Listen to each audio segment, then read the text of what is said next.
Good morning. So today we are talking about LibGuide accessibility. Um, this is not going to be a session like a training from LibGuide and it's or SpringShare, and it's not going to be a what is what are the accessibility standards.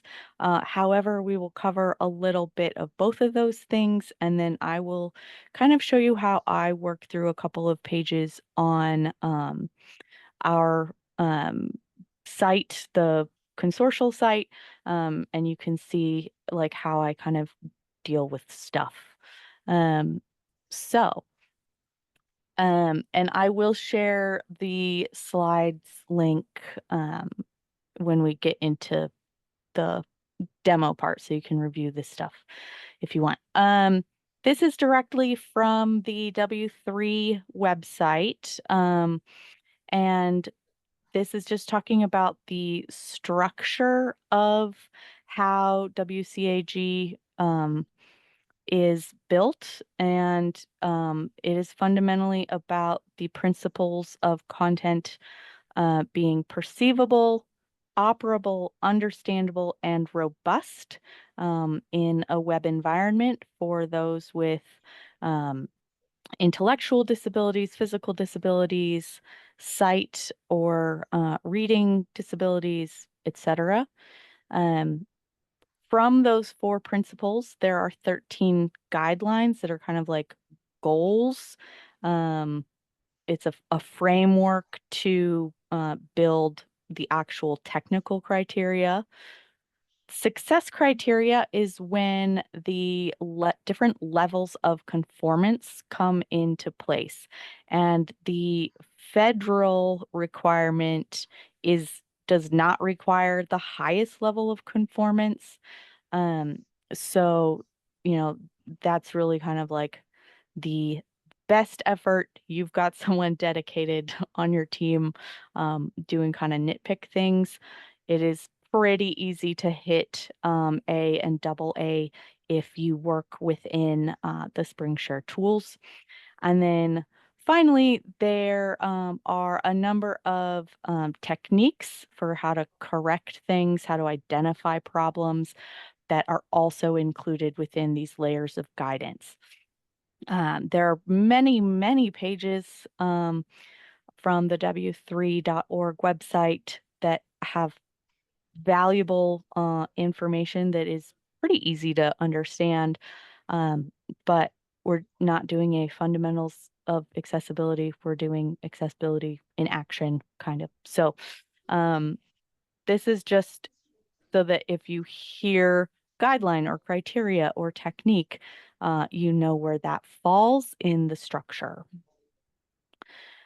Here were some nice briefer documents that I figured it'd be good to have a quick reference for, and we may revisit those as I work through things. But these slides will be a place that you can grab those links from. Here are the SpringShare resources. So if you have a SpringShare account, you can, once you are logged in, you can go to the help menu and then search accessibility. I'll just demo time. So here under help, you can search accessibility, or you can go to these training recordings and access the accessibility for LibGuides and accessibility for LibWizard sessions. The accessibility for LibGuides has been updated since the 2.2 WCAG came out, and it also includes 4 subsessions on specific elements of content. So text, links, images, embedded content, etc., color, whatever. This SpringShare, I'll share. This SpringShare compliance page is their VPAT information and the work that they do on accessibility in developing their products. And then the sample guide is actually what we're going to kind of take a look at numerous times today. So these first three slides are really just resource slides so that you have some place to grab some links to reliable information. So with LibGuides, um, they have done quite a bit of work to make sure that they meet the WCAG single A criteria level of compliance out of the box. What can affect that accessibility is if you have content that was built long ago, if you have created customizations with JavaScript or styling through cascading styling sheets, the CSS, that could affect some of the built-in accessibility features on the platform. One of the things that, and I don't remember when this was released, but I know it didn't exist when I started working in LibGuide. So if you have an older account, you may want to take a look at this setting, and that is the H1, H2. So I have to, we're going to go in and look. So I want to kind of make sure I am correctly remembering. So for the Whack to Click site, I have them enabled. Let me just check, which means if I edit my content, I can choose to put a heading 1 or a heading 2 into my normal content. That could significantly affect accessibility for screen readers. I've done that because I do weird pages sometimes, but I would recommend that you disable heading 1s and heading 2s because heading 1s are the titles of your pages and heading 2s are the box titles. And to maintain a proper hierarchical structure for screen readers, any content inside boxes really should be level 3 or below. It should be, normal or something smaller, just like a chapter outline. So so so check this. If you kind of just want to force creators into being more accessible, make sure that you have selected heading 1, heading 2's disabled. So disabled. The other places for the JS and CSS is going to be under the look and feel under admin. And those files are ones that can take a little bit more digging and can be quite specific to your institution. So we're going to focus on the everyday tools used to make guides. So you have a guide and you want to see how accessible it is. There's Wave, which is a browser extension for Chrome, Edge, and Firefox, but also you can just go to the Wave page and enter the address that you're trying to check. So like we'll go ahead and I'll just show you how. So one of the pages we're going to check is the About page. And so I don't even have to install the extension to be able to check a page. It will just load it. I do have it enabled. The accessible web extension I do really like because it does incorporate with the inspect site tool in your browser. So it can be a little bit it's a little bit better if you're more familiar with your semantic code and your HTML. But it is only on Chrome. So when we look at this report, yeah, Jennifer. Yeah, it was a question on headers, but I can wait. I don't want to interrupt your flow. Oh, okay. Um, well, we can we're gonna look at headers in this too, so it might even answer your question. Yeah, so if we could look at the tabbed boxes, I'd like to see what the tabs are in the tabbed Mm-hmm. boxes, what type of headers. So thanks. Yeah, so this summary will give you the big problems as errors or as contrast errors. It also tells you what's working well, and that a lot of that stuff is what's built into the LibGuides. Um, it tells you the alerts, which you can get details on and decide whether you need to fix. Uh, the details page will then list all of those things. So you can see we've got some link things and weird layout table, but we've got some features that do have alternative text. The skip link is present.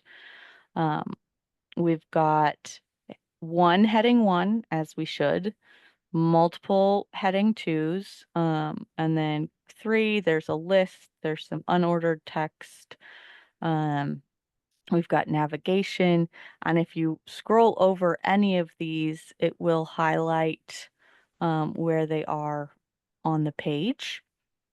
And then ARIA is these are the more modern labels for screen readers that kind of make HTML make more sense to someone not visually uh, uh, ingesting the information. The order of the page will show you um, what happens when you scroll through. And I can show you, so you get to that by clicking. Hold on, we're just gonna. So here's the one without. So if we go tab, if you hit tab on your keyboard, um, we've got skip to main content.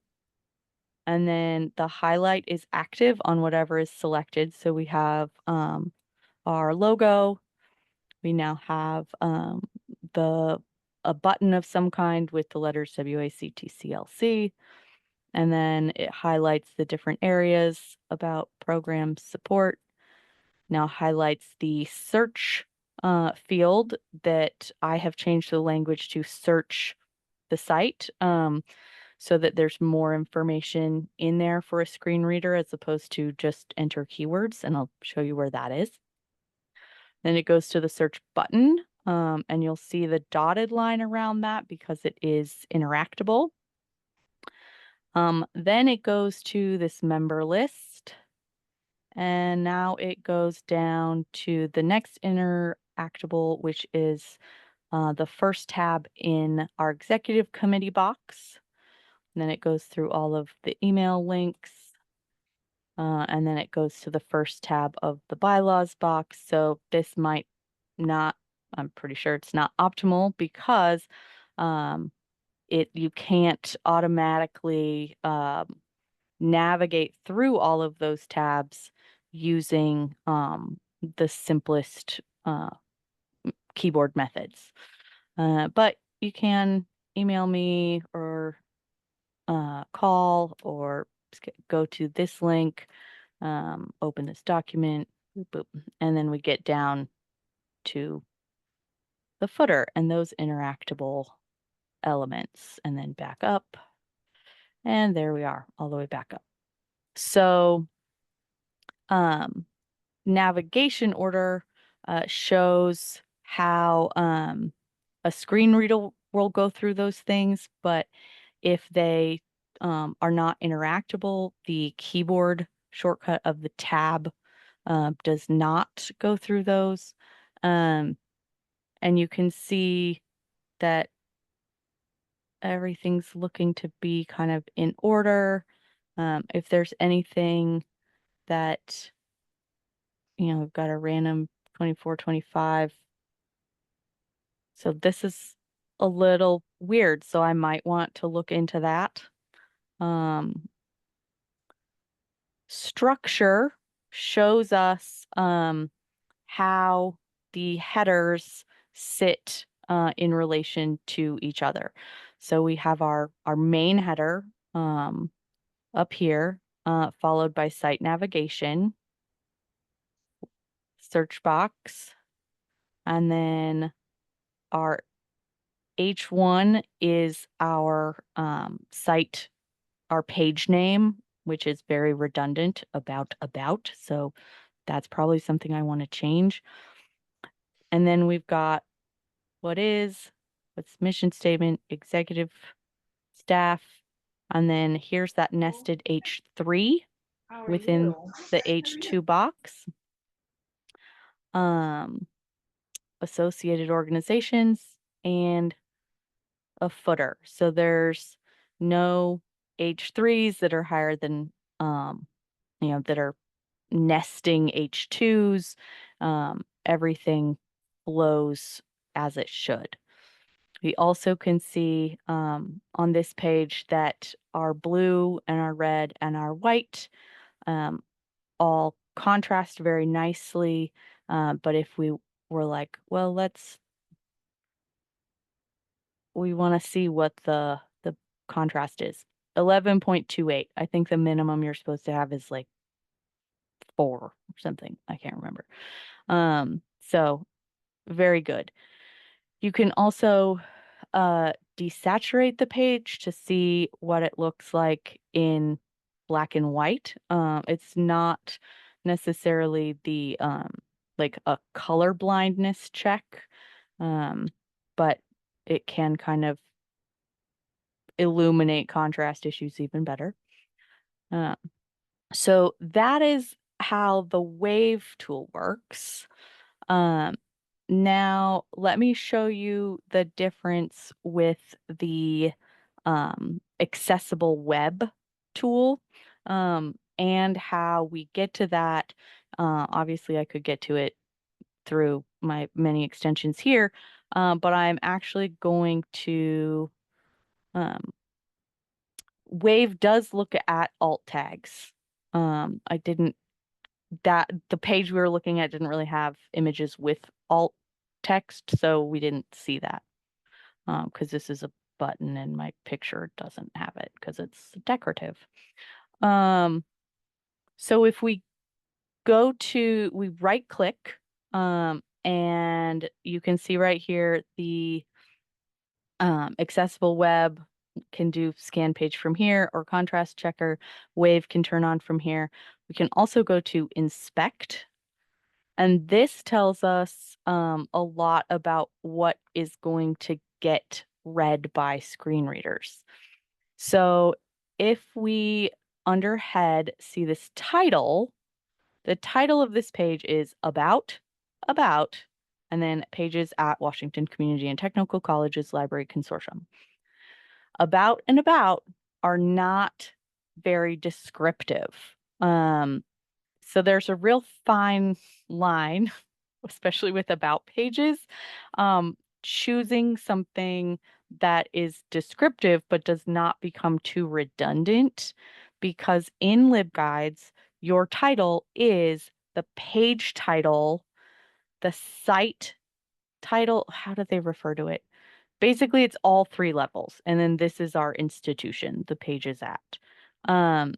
So if you have a group, like if I had tabbed things within about, it'd say about and then mission statement if that was on its own page, or mission statement and then about. we'll look at another one for that. But that's a good one. You can also see the metadata for your pages by going to the elements of within inspect. So we have pages about, creator Carly Hill, no subjects, no description. The publisher is our owner, copyright is the owner. We've got our URL. Last time it was modified. Again, these titles and descriptions not very helpful necessarily. So this is a good place to kind of check some of your information. Now, what I wanted to show you with the accessible web, we're in this first tab of elements, and we can go over here to our more options and see the accessible web report to the side. So it's gonna, so we can scan it for multiple levels and um, different configurations. So like when 3 comes out. And then AA best practice versus AAA, all this kind of stuff. So I'm going to stick to this one. I haven't actually done this one. I did 2A yesterday. So here we see we have no critical, great, but we do have 2 seriouses. So contrast between foreground and background needs to meet the success criteria listed in 1.4.6. So if we highlight all of this, it is all of our red. So could um I could consider changing those, making that a little bit darker. Um and so I'm aware. And then links must be distinguishable without relying on color. So let's see what's popping up with that. Ah, so this link down here that's powered by SpringShare, um, the link is not in any kind of different style, and the text that is linked does not tell someone what they would be going to if they selected that link. Log into LibApps. I'm guessing it's because it's a style problem. The text itself does seem fine.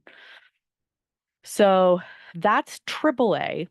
Let's go back and see what AA says. And AA, my contrast is just fine. So not ideal, doesn't meet the highest level of compliance, but it does meet the federal requirement of the AA. So that's some of the things that, like if you run across a page that's really bad and you're very concerned, like start low, um, hit the low hanging fruit. And then, like, let's see what best practice says. Oh, that's the fancy, expensive one. Just kidding. Go back. No, we'll just do it again. Nope, we won't. Okay. So anyway, so we're going to, so that's those 2 tools. So say I wanted to change the link color to improve the you can change those SpringShare links in the footer, but it gets real annoying and tricky because that footer also, if you hide it, it can kind of mess up your admin side of things, but it is possible. With CSS, we can change those. So say I wanted to change the red color, and I want to make sure that it's gonna be like really, really red. So I'm gonna go to our page. Shoot. Okay. Because I want to find that color. Where is my color?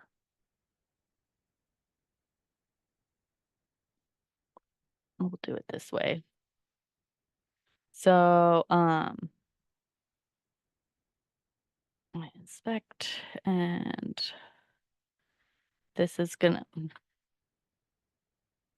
I want to figure out what this color of this text is. And this is something I do a lot. And it can be a little crazy. But when you slide over a div, it will highlight what the div is. So I'm like, yes, I'm looking for something on that page. Yep, that's the one. Yep, that's the one. Still the one. And there, text is in that. Text is in that. Text is in that. It's not that header too. It is the content.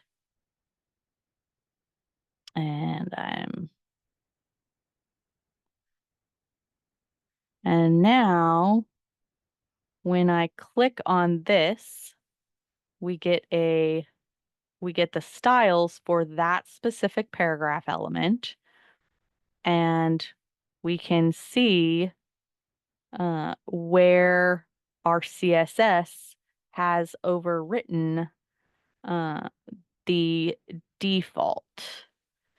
And we might have to go a little bit higher up.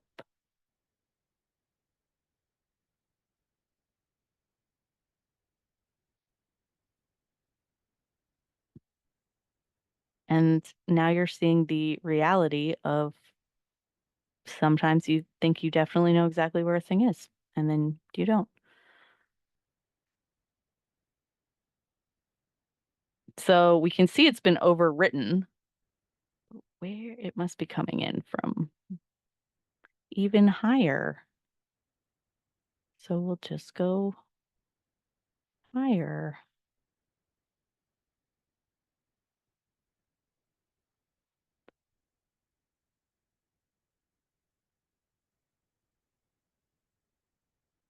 And then you're like, ah, this is annoying. And we just need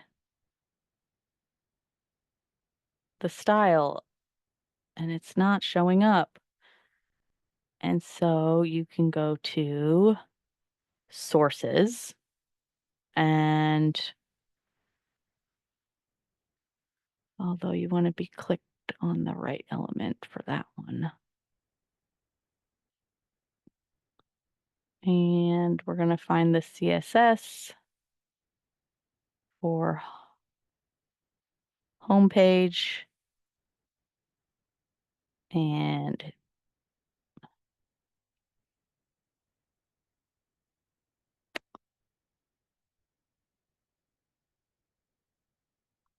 why is it? Okay, here we go. Here's our homepage one. And when we go down, we see our teal color. So if we wanted to check that contrast, we could, but we're looking for the red color.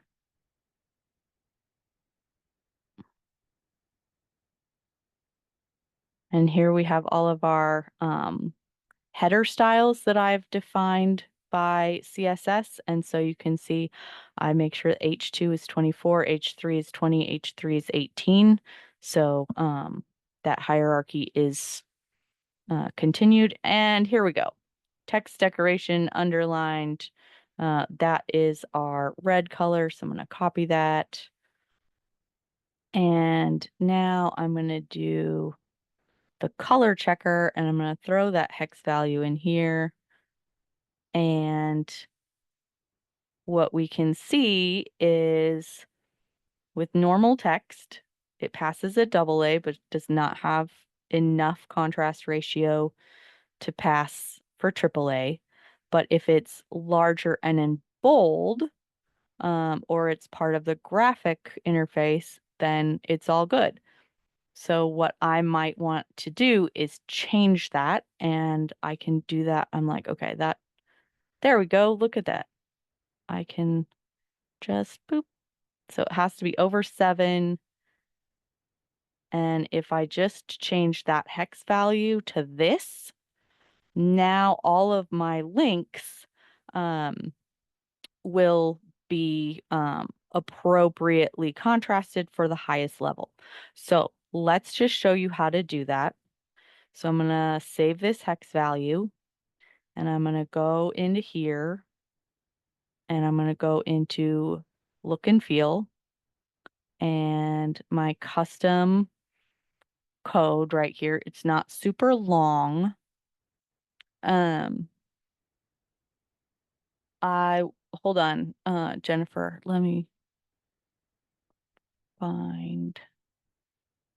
So we're just going to replace that, and we're going to replace,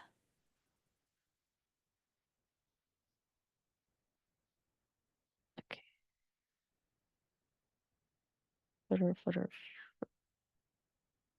Let's see if that did it.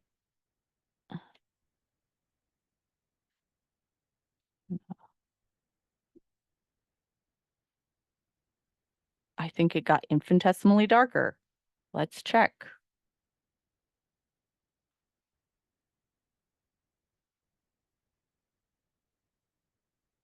Shoot. Nope, that's not it.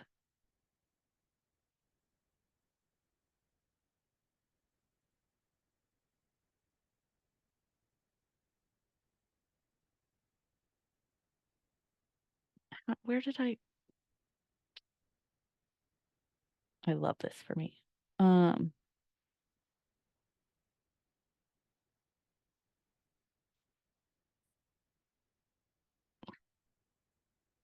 if I can grab this. 7.18. So yes, it changed, and now it passes at the AAA, and it's not even distinguishable really for a fully seeing person on a fully bright lit screen at normal sizes. But that small change, not being, like so attached to a specific hex value, made that difference, so that if we were to get audited as, a state entity, um, I I am completely set. So color pickers, um, like this one, yeah, totally great. I was not aware of this tool. Um, Other ways that I've done it is just to go into the CSS and grab it. I also have a document with all of my hex codes, which I will now update with this new hex code, um, so that I know why I did it, and I'll put a little note for myself. Um, if you are just using like these header, Nicole, do you just mean like you've set stuff this way?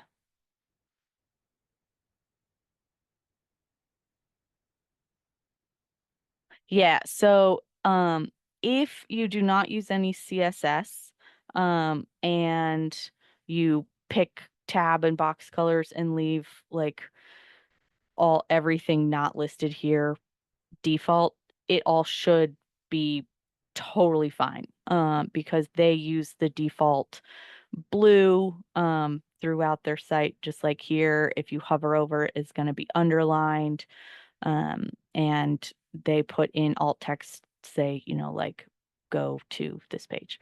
So lots of different ways to find information on what your colors are and to check that information. And the big takeaway really on that one is I we used the color checker. We, ran the report. We found a problem, and instead of thinking about it, or, like doing some big checklist to be fixed later, we just fixed it. and that's much easier than, um, coming back to it later. So that's web aim. I'm gonna, um, there we go. Now, so we've done the inspect. Now, the other thing to do, which I wanted to do on one of my pages, was check what it looks like on a mobile-sized screen.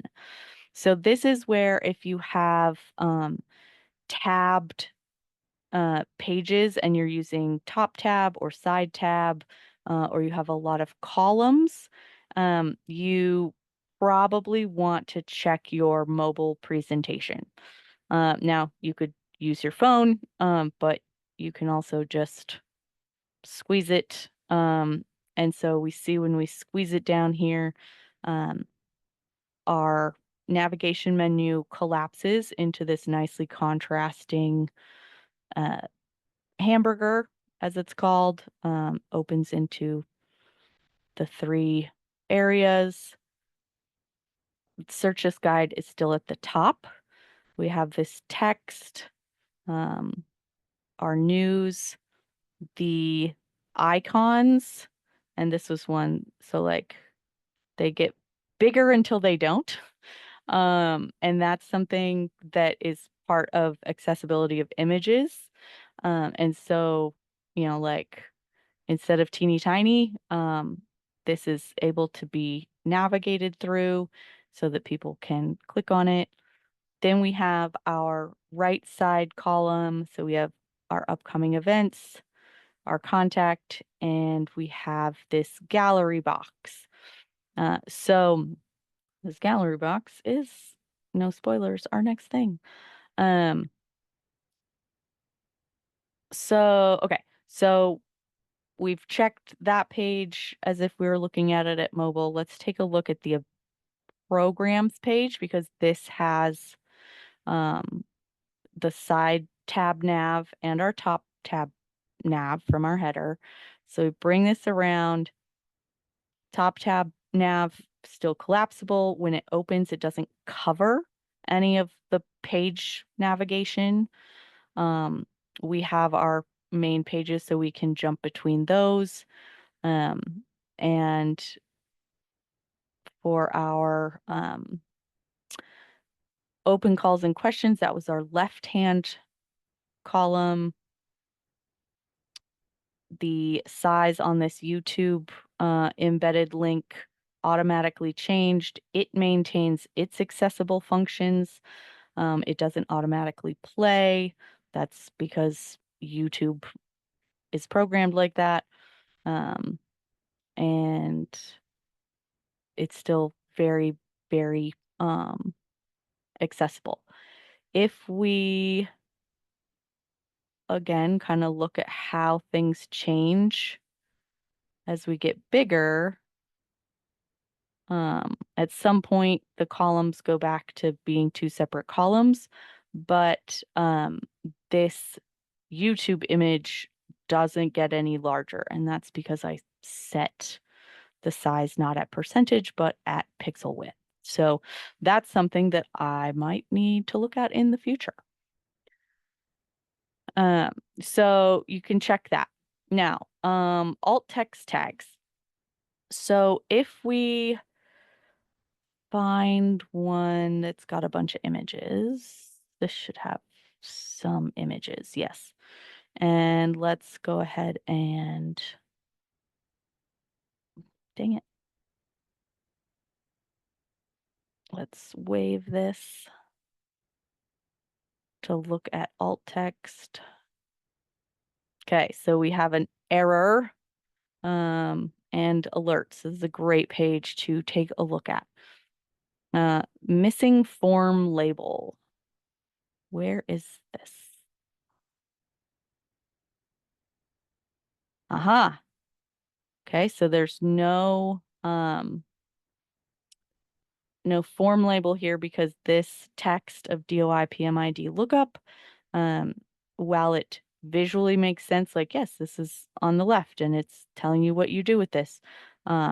it does not, this field just says, please fill out this field. And we don't know what we're supposed to fill it out with.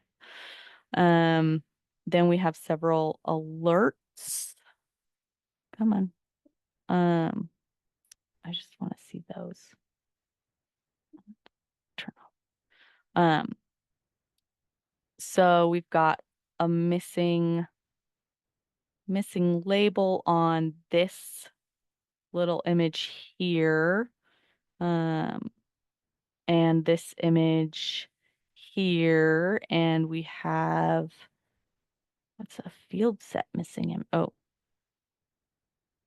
missing legend. So don't even know what that is. So we can look and see what it is. Description of the form.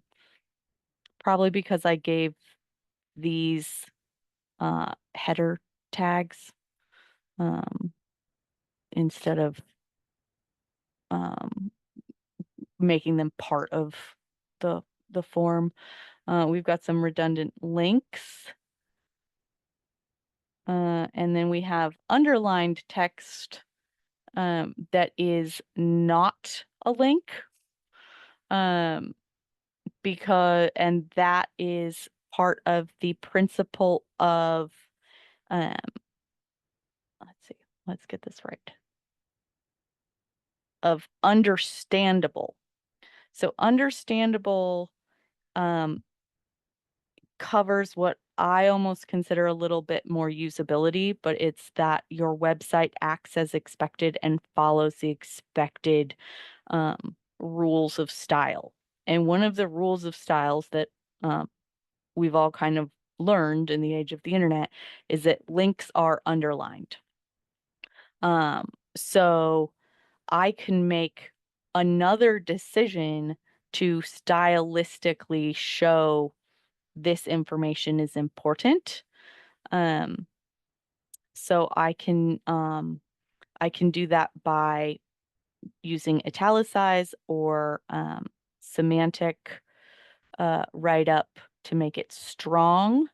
So if we go to the libkey page under programs, which is actually called services, and we look at this box, there's two ways to get to the semantic coding in the background. One is to go to HTML in that dropdown. The other is to go to source here.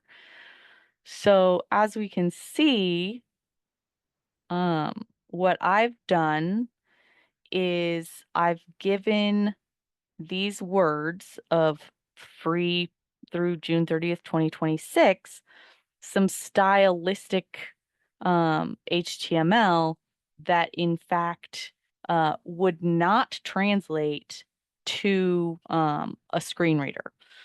The tag of B for bold and U for underline are no longer compatible with accessibility. So a better way to do this would actually be, I'm going to clear all of the styling that I've put in.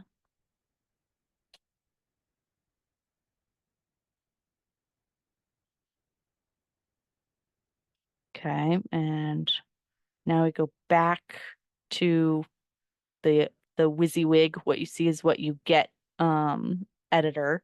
And now I'm going to say here, and I'm going to say bold and italicized. And if we look at the source now, we don't have all that crazy extra span of this and span of that. What we do get are semantic tags that will tell someone using a screen reader that this text is emphasized strongly. Emphasized strongly. It is italicized and bold. It doesn't visually stand out quite as much, but for a screen reader, it's going to be more accessible and stand out well. And visually, it's if I'm concerned that it's too small, maybe I should make all of the type bigger. That's a thing. So now we can refresh this and we will wave it again. And when we look now, we don't have the error here. So I've fixed that little thing. Yay. Um, so galleries, that is one. Let's go back. Um, and I can't find the actual criteria that relate to this, but it's something that um, LibKey mentions in their training. So on our front page, I created a gallery. And when I was reviewing accessibility trainings, one of the things that they said, there's a couple things that apply to galleries. One is that they should be navigatable. So you should be able to click on them or stop them playing. And they should also not play automatically. And they should only play, I think they said like the minimum time frame is every 9 seconds. So in these gallery settings, I'm going to turn autoplay to off. But say you just have like, and I only have 5, so it's really fine, right? Like they're just gonna show up and they're all gonna fit. But you've got a gallery and it's got like 20 things in it. The whole point is that, like it can show all of them. So you're like, well, we really do need autoplay on, but our slide speed needs to be at least 9 minutes or 9 seconds. Ooh, this slide speed is in microseconds, tenths, something. I don't know, but it should be, I can do 9 times 60. It should be 5,400. Um, and that will mean that it only moves every 9 seconds. The transition speed is how long it takes that move to happen. So we've made some changes. I'm gonna actually keep it on just so we can check this slide speed and then save and return to guide. And we'll go home. And now it's sitting, it's sitting, it's sitting. Boom. So it's still moving, but not nearly as fast.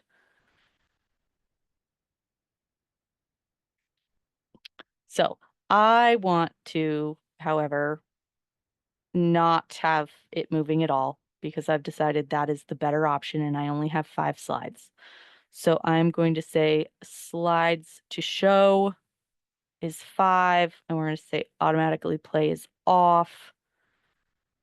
And now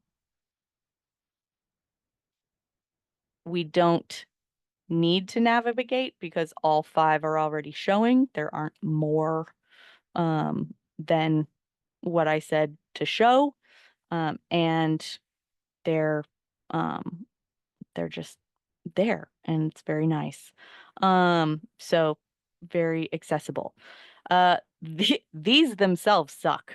Just by the way, every single one of these is an image with text that does not have alt text so much as I remember making it. So basically they mean nothing to a screen reader. Um, so what I would want to do is come in here and edit. So we've got the slide image URL, we've got the link. The alt image text just says book a meeting with Carly, um, which at least is something, but probably not great because that's not really descriptive. Um, you should really have a slide title, which would be like book a meeting with Carly. Although I think slide titles show up and I just visually didn't want one. And then the alt image text would be um, words on a notepad, you know, reminder Carly is available for one-on-one meetings. And then slide details. Let's say, click on this slide to open Carly's Calendly booking page. And sometimes you have to put this stuff in and then figure out how it's going to show up on the page. So we've done that, and then I'll hit refresh. And now we can see, okay, so book a meeting with Carly is the slide title, and click on this slide to open Carly's Calendly booking page. It's not a great description. Maybe that actually just needs to go into Alt and just click on this image.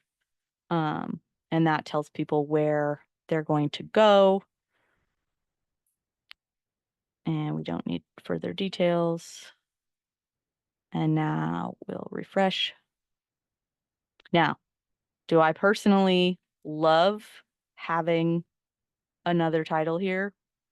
No, but also this is not accessible, and I probably got too fancy and excited about it, and I just need to calm down. And this makes it accessible. It tells people what is going on. So I gotta work on all of these. Um, they're not great. Okay. Do want to go through just more stuff. And it's getting very close to 11. So,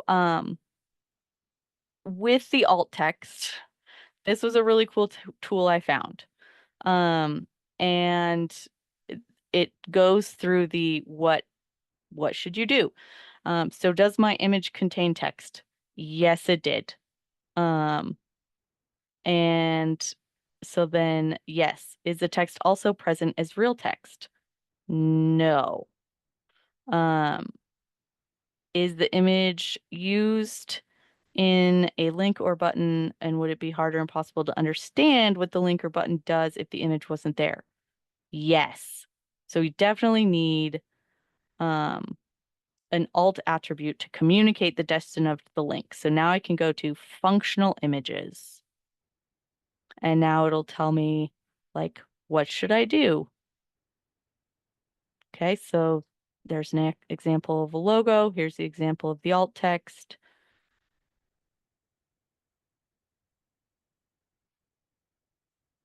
Um, and this even says like, oh, that's going to open in a new window. Uh, print alone. So really great tool here to look at your various images. Like, is it decorative only? Use an alt attribute.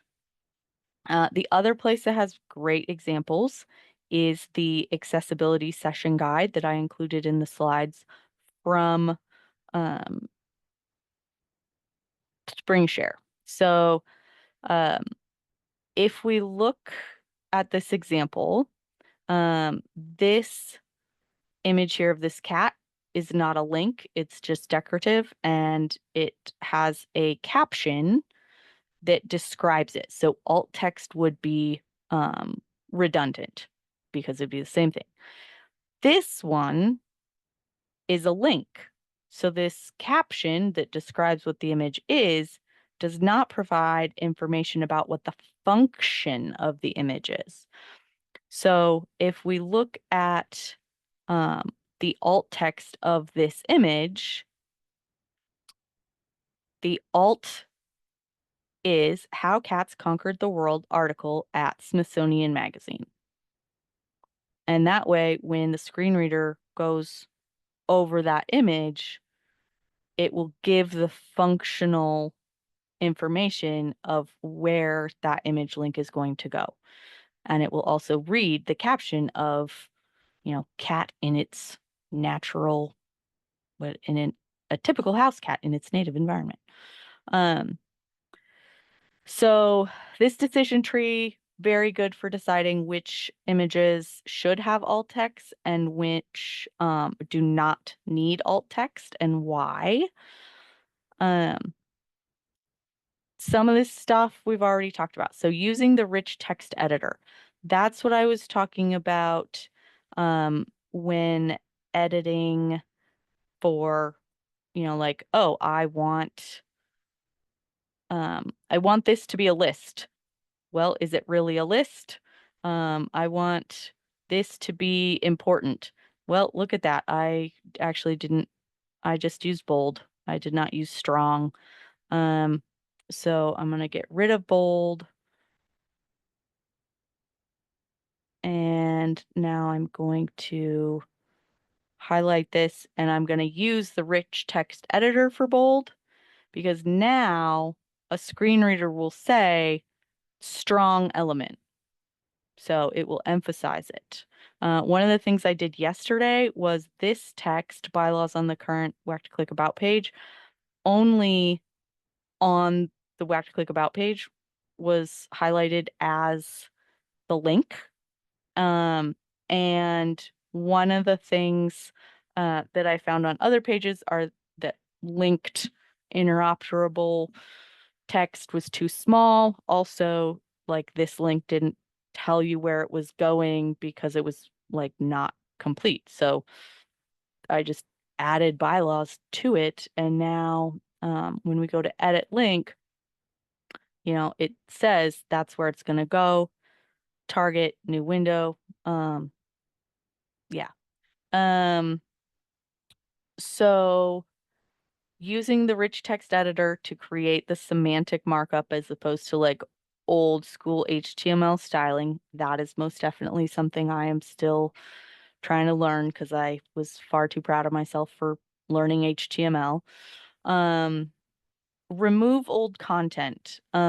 This is a great tip just in general because classes change, syllabi change, faculty change. So if you have pages that are just not getting used, take them down instead of trying to make sure that they're all accessible. It's much less work. You can always do link checks. I like the app. I mean, it's just called Link Checker. Where is it? Link Check, free link checker by LRT.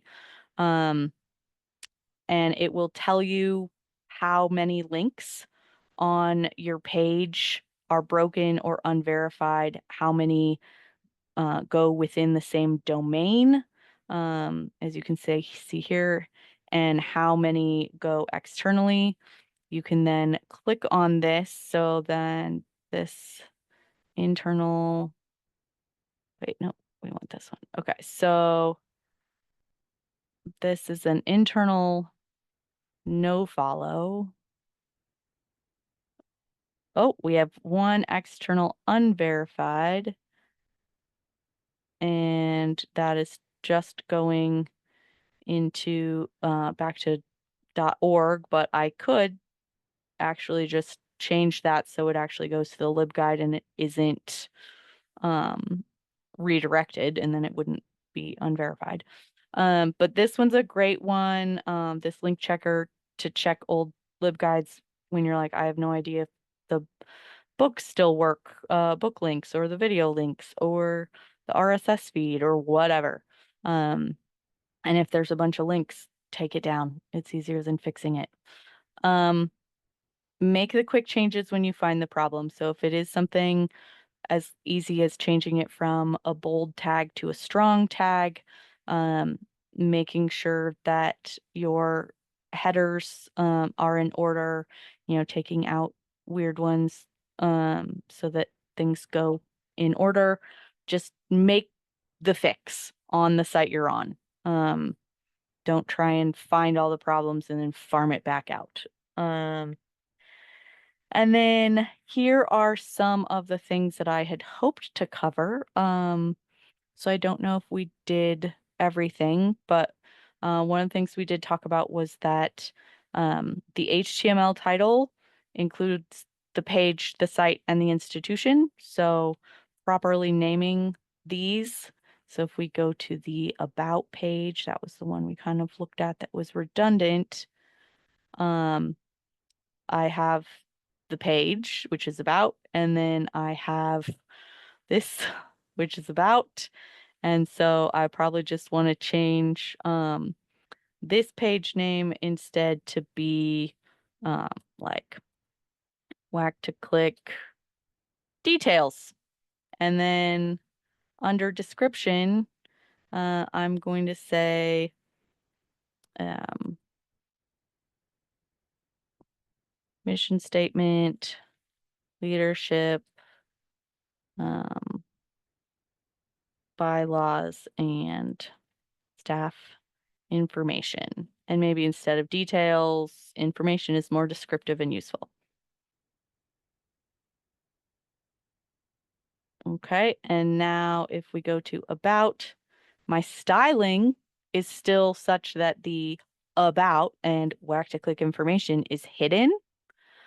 But when we go to inspect and in header, um, nope, head, not header, head. Now when we look at the title, we have whack to click information about pages at. Our description says mission statement, leadership, bylaws, staff informatino. Um, so there is now more here for screen readers to parse out so that people know what to expect. It's not just so generic. Um, there are examples of this on uh, this page. Where is it? Um, well, maybe it's on page 1. Yes, examples of this. So like naming something so generically that people have no idea what they're going to find on it. Not great. Um, having something very specific is much better. So that they don't have to navigate an entire page via screen reader or keyboard to determine whether or not they have the page that they need. Galleries, we covered this, should not play automatically. Side tabs are preferable to the top tabs. I honestly can't remember why right now. Boxes, your floating boxes, so like we have on the home page, will not have a header 2 at the top of them, which is a problem for accessibility and navigation when stylistically you just don't want this header. So what LibGuides trainers recommend is taking, so like if we go to this content, homepage, homepage, homepage. So since this is just welcome text, take this content and this, instead of being a heading 3, should be a heading 2. And that's one of the reasons why I don't disable that. So now I save and close. I'm like, it's too big. So I'm going to go back in and on size, even though we keep the heading 2, I just want it to be, no, I think it was 18. No, 20. Yeah. Um, so now it is larger. It's introductory compared to like this statement, but a screen reader will read this as a heading 2, and then it will read this box title as a heading 2, and then um well, and then this whole Carly got fancy problem. But at least now we don't have a heading 3 that is not nested under a heading 2. It should always go 1, 2, 3, 1, 2, 3, 1, 2, 3. Or 1, 2, 2, 2, 2, 2, 3. So this makes sure that it shows clearly the hierarchy of the whole page. Interactive elements.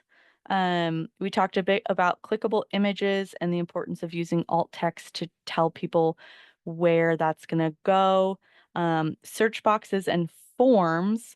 One of the things that is a little bit more hidden is this form, like the search box, where to do that. And that is under look and feel and language options, and then language customization. So on the home page, you can change guides if you want. I don't think I use the home page for anything.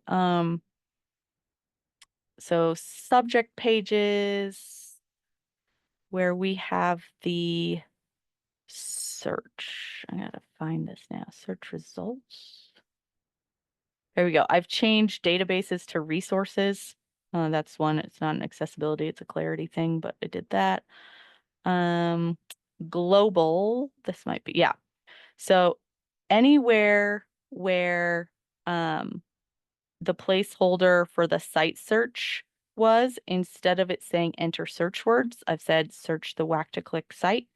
This one would be next to the search box on system and group home pages. So like I might want to say like search the page instead. Oh, this is a single one. So like search this page. To clarify, I've changed login to lib apps to admin login. I've changed this description. So this language area is one of the places where you can add more clarity that can be helpful to screen readers.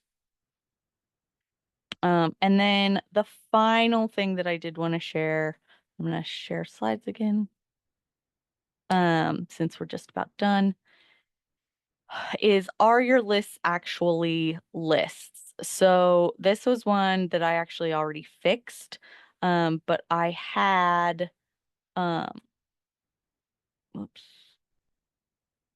there we go. There's the link. I had just formatted it with an indent, and so in order to read it correctly, I went back in and I changed this to a list. So now you can see it's unordered list and then list. And this is, yeah. So, and we can see that in the source as well. So the beginning of the list and then the different items on the list. If we chose numbered list instead, watch this.